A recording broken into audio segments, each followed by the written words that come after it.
Students class 8th सी moral chapter number 10 पहले सोचो फिर करो।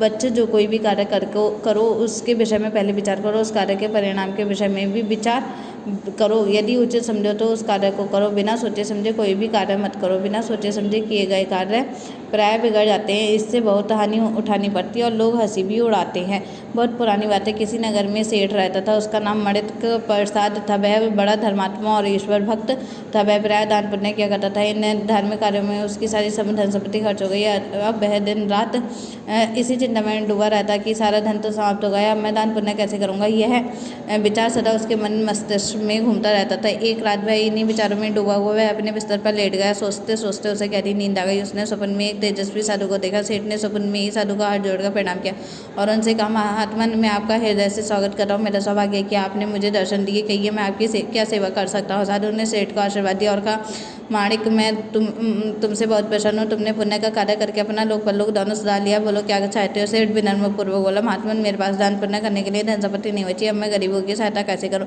साधु ने कहा, माणिक, चिंता मत करो, कल मैं इसी रूप में तुम्हारे पास आऊंगा। तुम्हें एक डंडे से मुझे छू देना, मैं तुरंत सोने के ढेर में परिवर्तित हो जाऊंगा।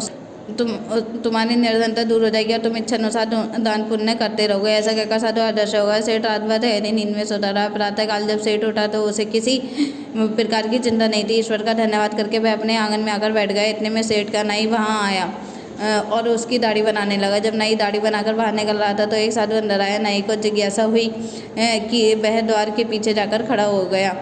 सेठ ने देखा कि वह साधु तो वही है जिसने उसने स्वप्न में देखा था। रात में देखे गए स्वप्न की बात याद करके सेठ ने डंडा उठाया, साधु को छू दिया। वह साधु उसी समय सोने के ढेर में परिवर्तित हो गया। सेठ ने सोने को उठाकर घर में अंदर रख लिया। नाई ने यह पूरी घटना अपनी आंखों से देखी तो वह आश्चर्यचकित आ गया। उसने सोचा, सभी साधुओं के शरीर में ऐसा चमत्कार होता होगा, मैं भी साधुओं को एकत्र करके ढेर सारा सोना बनाऊंगा और धनी बन जाऊंगा।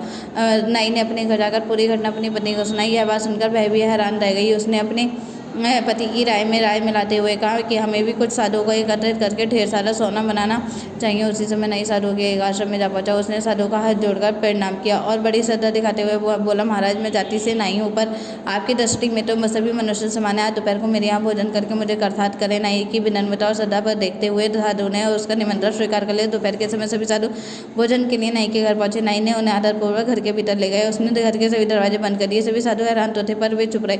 तभी तो नाई ने कमरे के कोने से अपना डंडा उठाया। पहले साधुओं को डंडे से छुआ। साधु सोने में परिवर्तित नहीं हुआ। उसने बारी बारी से अन्य साधुओं को भी डंडे से छुआ, पर कोई भी सोने में परिवर्तित नहीं हुआ।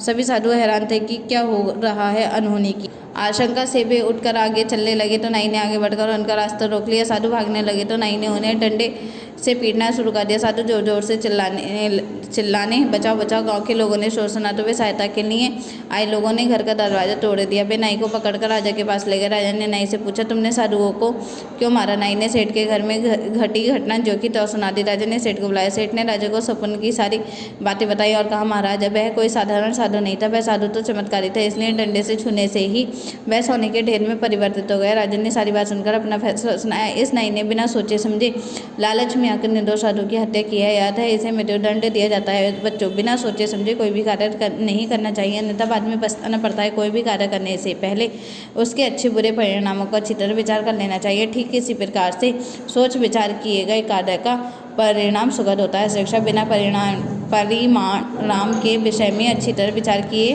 कोई काम मत करो।